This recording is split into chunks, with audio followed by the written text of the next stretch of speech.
Hello friends, good morning. কেমন আছেন আপনারা? আশা করি আপনারা ভালো আছেন, সুস্থ আছেন। আজকে এই শুভ দিনে আমরা প্রভু জগন্নাথের অশেষ কৃপাতে নতুন চ্যালেঞ্জ স্টার্ট করতে যাচ্ছি।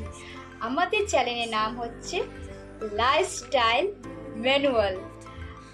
আমাদের চ্যানেলটাকে প্লিজ একটু সাপোর্ট করবেন, যেন আমরা এই চ্যানেলটাকে বহু দূর এগিয়ে নিয়ে যেতে পারি আর আমাদের চ্যানেলটা যেন একটা সফল পায়। আমরা চেষ্টা করব আপনাদের কাছে ডেলিকার ব্লগ নিয়ে আসার, নিজের লাইফের কিছু দেখানোর। প্লিজ ভিডিওগুলো ভালো লাগলে আমাদের চ্যানেলটাকে লাইক, শেয়ার অ্যান্ড সাবস্ক্রাইব জরুর করবেন। প্লিজ একটু আপনারা পাশে দাঁড়ান, একটু সাপোর্ট করুন। Thank you.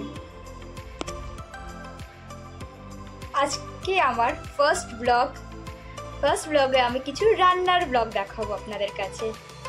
আমি আজকে পটলের ডালনা দেখাবো।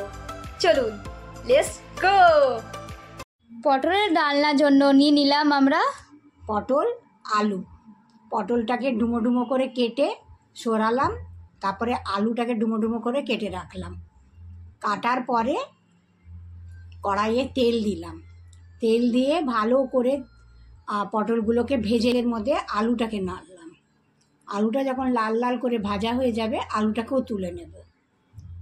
তারপরে ওই তেলের মধ্যে আরেকটু তেল দিয়ে পেঁয়াজ কুচি দিয়ে ভালো, জিরা ফোড়ন, তেজপাতা, পেঁয়াজ কুচি দিয়ে ভালো করে নাড়াচাড়া করে টমেটো পিউরি আর আদা বাটা, রসুন বাটা দিলাম। তার মধ্যে একে একে হলুদ গুঁড়ো 1 চামচ, লঙ্কা গুঁড়ো 1.5 চামচ, ঝাল নিজেদের স্বাদ অনুসারে, জিরা গুঁড়ো 1 চামচ, ধনে গুঁড়ো 1 চামচ, কাশ্মীরি লঙ্কা গুঁড়ো 1 চামচ দিয়ে আপনার ভালো করে নাড়াচাড়া করব। নাড়াচাড়া করার পরে যখন তেল বেরোবে মশলার থেকে, তখন আলু দেব। আলুটাকে দিয়ে ভালো করে কষিয়ে নেব। কষিয়ে নেওয়ার পরে অল্প একটু জল দেব।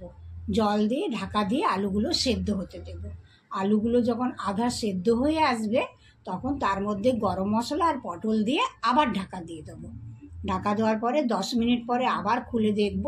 খুলে দেখার পরে যখন আলু পটল পুরো সেদ্ধ হয়ে গিয়ে রসা হয়ে এসছে, তখন ওটাকে আমরা গরম মশলা দিয়ে নামিয়ে নেব।